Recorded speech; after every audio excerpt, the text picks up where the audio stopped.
Dito sa Laban, kasama ang bayan. At nagbabalik po ang Laban Kasamang Bayan, still with Ma'am Lorraine and Ka Eric. And this time ay tayo'y napakapalad dahil pinaunlakan po tayo, walang iba kundi si Brigadier General Noel Toto Vistoir, ang commander ng 802nd Infantry Battalion, Philippine Army. Philippine 802nd Infantry Brigade. Infantry Brigade. Ayan. Magandang umaga po, General. At kasama niyo po si Ma'am Lorraine and Ka Eric sa Laban Kasamang Bayan. Good morning, sir. Good morning, Franco, Ma'am Lorraine, and Ka Eric, pati na rin sa lahat ng mga nanonood at nagsusubaybay sa inyong programang Laban Kasamang Bayan. Maraming salamat po, General Toto Vistoir, may kababayan, ang dakilang bayaning general na nagmula sa mga Ilonggo. Sir, ang unang katanungan namin ay taga-Lambunaw. Yato to si Sir. Lambunaw ba kayo, Sir? Opo, ma'am. Yan ang mga... Lambunaw. Oo, lugar yan, ma'am, na nakadugtong sa lugar ng Kalinog, Tapas, Central Front, Panay. Sir, ang tanong namin, gaano kahalaga po itong neutralization ng pamunuan, isang platoon officer, tsaka isang regional committee cadre sa Leyte sa 2 araw na nakalipas, and then sunod-sunod na surrender and recovery of firearms sa Eastern Visayas, kung saan po kumikilos at nagkakaroon ng security campaign ang inyong unit na pinamumunuan ang 802nd Infantry Brigade sa kabuuang direksyon ng pagtatagumpay natin laban sa communist terrorism sa area ng Visayas. Go ahead po, General Vistoir. Yes, Ka Eric, no? Ang kahalagahan nitong neutralization ng dalawang mataas na leader dito sa Leyte is mapapakita natin sa mga nalalabi pang mga armado na natitira dito sa Leyte na gumagana na ang mekanismo ng ating Task Force LCAC sa mga barangay pati hanggang sa sityo. Kasi dati-rati, yung effort nila para balikan itong mga lugar na to na dating may mass base sila, may mga karugtong sila, hindi natin namomonitor yan. So, naghahanap tayo sa kanila, patuloy natin hinahanap yung armado, sila naman iwas ng iwas, tapos nagdudugtong doon sa mga dati nilang mga kontak. At ang kaibahan ngayon, namomonitor na natin. At ito ay magandang direksyon patungo sa kagustuhan natin, sa hangarin nating mawakasan talaga itong local communist armed conflict, ma-prevent ang kanilang recovery effort. Yes. At ito ay nangyayari dahil sa pakikiisa ng mga kababayan natin sa mga barangay, sa mga kanayunan, hanggang pati doon sa mga sityo, Ka Eric. Yes, sir. Ipapasa muna kita kay Ma'am Lorraine Baday. Yeah. Sir, ano yung mga balakid pa? Bakit pa hindi na natin ito matapos agad-agad? bakit nandyan pa sila? In other words, no? Maraming nagtatanong. Right, bakit sir. nandyan pa sila? Siguro, ma'am, doon dahil yan sa kakayahan nilang paano mag-survive, no? Kahit na ganyang mahirap ang kanilang kalagayan doon sa bundok. Actually, dito sa Leyte, ma'am, yung grupo nito ni na Caballera, 7 na lang talaga silang natira, no? So, nabawasan ng 2, 5 na lang. Ito yung platoon 2, no? Ng Island. 5 na lang. 5 na lang, yes, ma'am. Oh my gosh. So, pero doon sa southern part ng Leyte, may isang platoon pa doon, yung platoon 1, at yun ay hinahanap din natin. So, kumbaga, maliit na lang sila, ma'am. So, kung ang balakid, no, kung hindi natin matapos, siguro nga, kung depende sa kayahan nilang tumiis doon sa bundok, magtatago-tago sa kabila ng mga pressure, no, ng ginagawa natin. At saka, may pressure na rin kasi sa pamilya nila, no. At alam ko, no, na dahil sa pamilya nila na susumamo, nananawagan sa kanilang bumaba na at iwanan ng armadong pakikibaka, maaaring one of these days, no, ay bababa na rin sila. Dahil kung hindi, alam naman nila baka masusukol na rin natin dahil na-establish naman ang mekanismo ng ating Task Force LCAC sa barangay, no? Particularly ang ating Integrated Territorial Defense System, no? Sa mga barangay. Ayun. Sir, how is the recruitment there going on? Yung lalo na sa kabataan, nandyan sa area na yan. Apo. Kamusta yung recruitment? Kasi nandyan siya ng UP Tacloban. Yeah. At isa yan sa malaking university na si Josh, di ba, doon ang galing? Sa Dulias. At iba pa mga kadre like Alma Gabin. Yeah. Siguro mga tuloy-tuloy pa rin hanggang ngayon, no? May mga personalities pang nagtatago, no? Na hindi pa rin lumantad. At tinatrabaho ng ating mga tropa din doon sa white area Pero hindi na ganun ka-extensive noon kasi dahil malawakan na ang ginagawang situational awareness ng ating task force LCAC din dito sa region, sa province at saka sa mga municipalities, sa mga schools, no. At katuwang na rin natin diyan yung mga grupo ng iba't ibang grupo, ma'am, no, na kagaya ng Hands of Our Children, Yes. Visayas chapter, mga grupo ng may mga kamag-anak, no, na mga nandun sa loob na Yeah. nagiging bahagi na rin ng awareness campaign natin Oo. dito sa mga kabataan. So, So, medyo nahirapan na rin sila, ma'am. Oo. So sir, ang sinasabi mo, napakahalaga nung awareness, yung may impormasyon sila ang ating mga kababayan dyan at all over the Philippines, no? So bilang ground commander, pwede mo bang ikwento sa amin, no, sa tagal ng experience ninyo, ano yung nangyayari pag nakatakip pa sila, nakamaskara pa sila, at gaano kahalaga yung pananahimik nila sa mga nagsasabi ng katotohanan, katulad ng paggamit nung imbento nila na red tagging. Pwede mo bang ikwento yun? Just to inform our countrymen. Yes, ma'am, no? Kasi pagka hindi natin alam na sila ay party member na, no? Dahil ang pakilala naman nila ay para sa bayan ang kanilang mga hangarin, para sa ikabubuti ng mga kabataan, kagaya ng mga iba na pinag-aapi ng mga naghaharing uri at kung ano-ano pang mga narratives nila. So mahikayat talaga yung mga kabataan na sumama sa kanilang grupo o organisasyon dahil para sa ikabubuti ito at malaki itong mayambag sa ating bansa, no? Dahil hindi nila nalalaman na ito pala sila ay party member. Kaya tinatawag nating deceptive recruitment ang ginagawa nitong mga ito. Dahil hindi mo alam, doon ka lang para sa kabutihan yung gusto mong patutunguhan. Pero yung pala, no, later on, no, kung napag-aralan natin yung stages ng recruitment through their arouse, organize, and mobilize, Yes. papatungo ka doon sa mga activities na kung saan hindi ka na makakaalis, no? Kung community immersion ka na, makakita ka na ng normal na, regular na armadong NPA, tingin nila ang NPA pang nakakatulong doon sa Yes. mga kababayan natin dahil mas base area nila yon. So, tapos sabihin nila na pagka bumaba ka doon, pag-initan ka na ng sundalo, ng pulis, kasi nakita ka dito sa lugar na to. So, natatakot na ngayon yung mag-NPA na rin o kaya itutuloy na niya rin. So, those are the deceptive recruitment na hindi alam ng ating mga kabataan, even pati yung mga magulang. Kaya may mga magulang na hindi nila akalain na gano'n na pala ang hihinatnan ng kanilang anak. Ayaw nang umuwi, mas matalino pa sa kanilang mga nanay. Mulat pa daw sila sa katotohanan. Ang mga nanay nila hindi pa mulat. Mga ganong mga narratives, ma'am. Then in the first place, na-deceive sila. Yeah. Walang masama doon, ma'am, sa pagiging unahin natin ang mga mali, no, sa ating lipunan.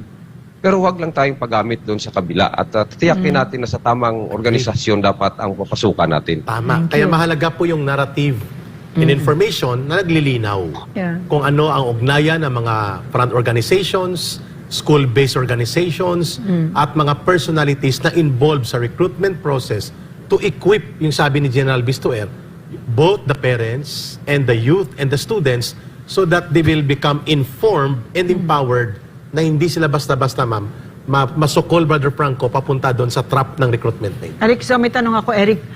Pwede mo ba sabihin in terms of the CPP, NPA, NDF perspective, yung sinabi ni General Vestuer, ano yung design ng CPP, NPA, NDF sa panloloko sa ating mga kabataan? Pinapaniwala nila ang kabataan at iba pang sektor na tinatarget for recruitment na sila ang tagapagsalba ng ating lipunan at mabuti ang layunin nila sapagkat ang gobyerno bulok. Ang military, ang police, instrument ng oppression, ng tyranny, ng fascism, and they do not serve the interest ng mga mahihirap na mamamayan. The narratives have been going on for more than 55 years. Sa matagal na panahon, hindi po ito nakokontra sa loob ng schools, sa factories, sa opisina, sa simbahan. Doon lang tayo sa armado nakatutok dati sa pagkontra ng gawain nila. Ang binabanggit ni General Bistuer ngayon, ma'am, dahil sa pagkakaroon ng whole of government approach and whole of nation participation, a multi-level approach of information and narrative campaign ang sumambulat sa buong Pilipinas through the NTF-LCAC. Nagkaroon ngayon ng counter and challenge narratives doon sa pagkukunwari ng CPP, NPA, NDF at lubhang naapektuhan ang recruitment nila. lalo na sa kabataan at lalo na sa mga sektor na dati hindi naaabot ng counter-narrative information program ng gobyerno dahil nakatutok lang sa NPA at mainly Army at Armed Forces lang ang gumagawa at police. Ngayon, malawak na ang participation. So sa tanong mo, Ma'am Lorraine, gaano yan kahalaga sa impact tungkol sa recruitment at pag-survive ng organization? Binanggit ni General Bistoer na kapag ang recruitment ay naapektuhan, ang paglawak at paglalim ng mass support at mass base mawawala o kikitid at kikipot sila. Requirement po ang mass base at mass support sa pag-iral ng hukbo o ng NPA nila. Kapag makitid at manipis at hindi tuloy-tuloy na lumalawak ang mass base at mass support at instead bumabaliktad papunta balik sa gobyerno at ang recruitment makitid, ang patutunguhan nila is downward spiral.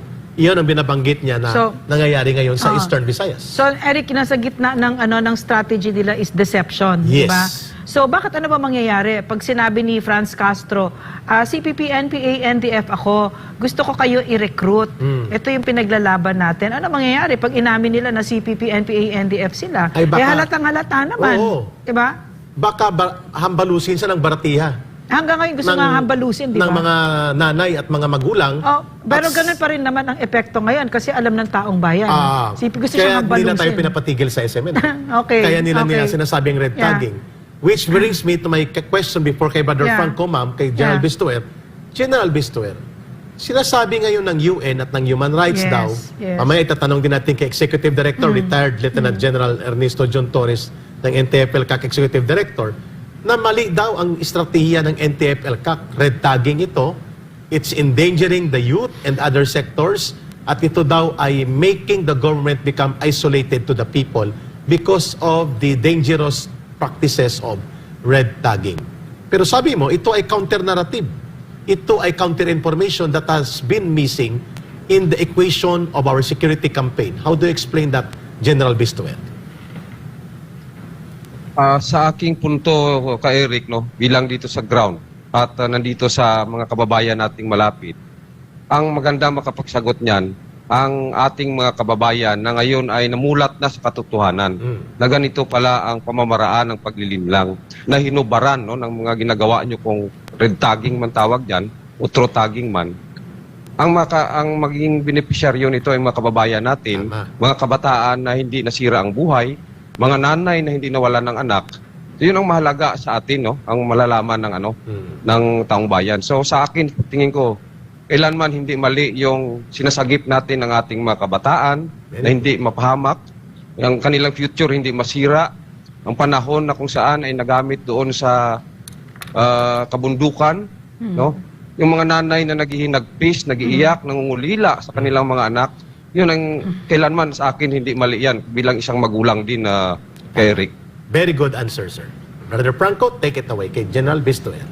Yes, General, nagpahayag nga ng at binigyan diin ni General Arevalo ang kahalagahan ng NTF-ELCAC. Sa inyong area of responsibility, General Bistoer, kung iyong ikukumpara, kung wala itong NTF-ELCAC, ano po ba ang kalagayan ng iyong lugar? Kasi gusto po natin ipakita dito yung importansya, yung nagawa, yung mga programang ipinagkakaloob ng NTF-ELCAC. Ano po kaya ang kalagayan ng iyong lugar? Kung imaginein po natin na wala po ang mga programa ng NTF-ELCAC, anong klaseng laban pa rin po ang ating ginagampanan? So kung wala ang Task Force ELCAC natin sa lahat ng level, no, national, provincial, regional, provincial, municipal, down to the barangay, siguro hanggang ngayon naghahanap kami sa kalaban at ang kalaban naman ay nagtatago lang doon sa mga pamayanan dahil kanila pa rin yung mass base. Pero dahil nga sa iba't ibang clusters, no, kasi kami sa military, sa pledge cluster lang kami, yung Peace, Law Enforcement and Development Support Cluster. So may 11 clusters pa na gumagana din, no? Nandyan yung ating poverty reduction, livelihood and employment cluster, SOCBEM, SACAM, legal cooperation, people empowerment, local government, yung ICLIP, at marami yun, no? 11 clusters pa yun. So napapadali ang trabaho dahil ang mga clusters na yun ay pang-kontra, no, sa lahat ng mga activities, programs and activities ng CPP, NPA, NDF, no, hindi lang sa armado, kundi pati yung kanilang mga iba pang mga activities sa Franco. Yes, madaling salita, General, hindi po natin makakamta ng tagumpay na inyong tinatamasa ngayon kung wala po ang NTF-ELCAC. Kumbaga, nasa old paradigm pa rin tayo ng ating pakikipaglaban na wala yung hindi nila nakikita ang ating government agencies na kumikilos, na sila ang naging daan kung bakit naging matagumpay tayo dahil ang pangunahing issue nga ng ating mga kababayan kung bakit sila nagre-rebelde ay yung kakawalan ng pag-ibig ng ating pamahalaan at kawalang pakialam sa kanila na meron pala ang gobyerno. Tama po ba, General? At tama po yan. Siguro kahit na maubos pa natin yung armadong NPA, kung maging magtagumpay man kami, kung may nare-recruit pa rin sila. Kung may mga issue pa rin gagamitin ang CPP-NPA para mahikayat ang mga recruit nila ng mga magsasaka, kabataan, at iba't ibang sektor. May mga kaalyado pa sila sa iba't ibang sektor.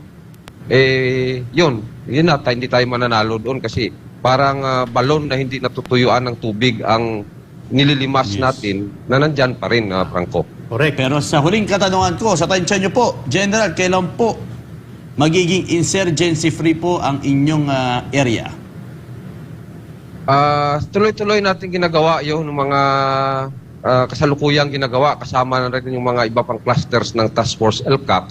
We are positive na maaring, hindi ko masabi nga, kagaya ng sinasabi ko kung kailan talaga yung definite date. Pero ang 5 na tong nandito sa northern part ng Leyte, kung makuha natin, pwede bukas, pwede ka makalawa, tuloy-tuloy natin yan and hindi tayo titigil habang nandyan pa sila, Franco. Frank, may final na pahabol lang. If pwede, General Bistuer, gaano daw kahalaga sa whole of government approach at whole of nation participation na binabanggit ng NTF-ELCAC ang papel at mga tungkuling gagampanan ng local officials from the barangay, officials, mayor, mga konsihal, gobernador, sapagkat ang ating mga sundalo ay come and go yan sa area. Pero yung ang magtutuloy ng pagpapasiguro ng sustainment at hindi na makarecover muli at umusbong ang armadong terorismo sa mga lugar na dating pinugaran at ginapos ng CPP, NPA, NDF ng kanilang mapangwasak na ideolohiya at mga gawain. Ano naman ang factor side dito sa mga local officials na dapat ay gampanan din nila? At how do you bridge that need for sustainability of the mission program ng NTF-ELCAC at ng inyong role bilang security forces? Dito kasi kay Rick, na-establish na yung system ng paano paganahin ang Task Force ELCAC sa area namin sa Leyte at sa Samar. Na meron kaming mga regular na pagpupulong, regular na assessment tungkol diyan sa mga gawain ng Task Force ELCAC at ano pa yung mga susunod na gawain. Yes. So hindi ko nakikita na merong say mga issues about sa leadership kasi dito sa lahat naman ng mga leaders dito ay very supportive naman sila sa totoo lang sa gawain ng Task Force ELCAC. Kung siguro yung iba, medyo yung appreciation, kung halimbawa peaceful na yung lugar, medyo hindi na masyadong nakatuon doon yung programa. Pero yun doon na tayo nagpapaliwanag na bagamat peaceful ito, the more efforts that we should do para ma-maintain ito na magiging peaceful para hindi nababalikan. At yun naman ang nagaginagawa natin at nasusustain yan. So, sa tingin ko naman dito sa area namin, tuloy-tuloy yung mga ginagawa na yan ng mga local leaders natin at hopefully sa tuwing assessment natin, ma-improve pa natin, mapapaganda pa ang pagsagawa ng mga papel ng bawat clusters nitong ating Task Force ELCAC para lalo pang mapadali ang ating tagumpay na hinahangad dito para sa ending local communist armed conflict dito sa area natin, kay Eric. Yes, General, meron pahabol po dito na katanungan. You can also answer ka, Eric, if alam din po natin to. Yung tungkol daw po, General, sa nangyari sa Albuera, Leyte, na meron palang mga insidente na pinapatay ang mga sumusuko na FRs. Si Rolando Caballera alias Chow, miyembro ng Executive Committee, ang mastermind sa pagpapatay sa mga FR sa Leyte. Pwede po ba namin malaman kung ilan ang inyong mga naitalang FR na napatay na mga dati nilang kasamahan? Paano na isusiguro ng NTF-ELCAC ang kaligtasan ng mga FR laban sa mga naghahunting po sa kanila? Yes, General Vistor, sir, your rejoinder to that. Ngayon, wala akong exact data ngayon sa kung ilan ang namatay. Pero ang matatandaan ko last na may nangyaring ganyan is noong 2020 pa, nung sa Carigara, Leyte, na kung saan may isang FR na pinagdududahan nilang kontra-revolusyon. Alam ni Ka Eric kung ano ibig sabihin ng KRDE or kontra-revolusyon na pinagpapatay nila. So, dahil doon, pinaigting natin ang seguridad nitong mga FRs na to at part siya ng ating ini-establish na mechanism sa mga barangay bago natin i-integrate itong mga FR sa mga barangay. So, alam namin na ganun talaga ang motibo nila at yun yung isa sa plano nila dito sa lugar na kung sino yung mga FR dyan ay ititrete nila at kung salungat pa rin, bibigyan ng sampol. Sabi nga nila, kill 1 to terrorize 1,000, di ba?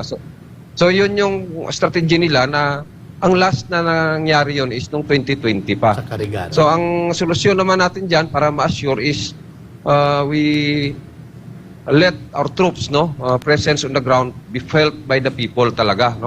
So ang hiningi namin sa kanila, ito nga na makiisa sila dito sa kampanya natin kasi hindi nila kaya kung nagkakaisa.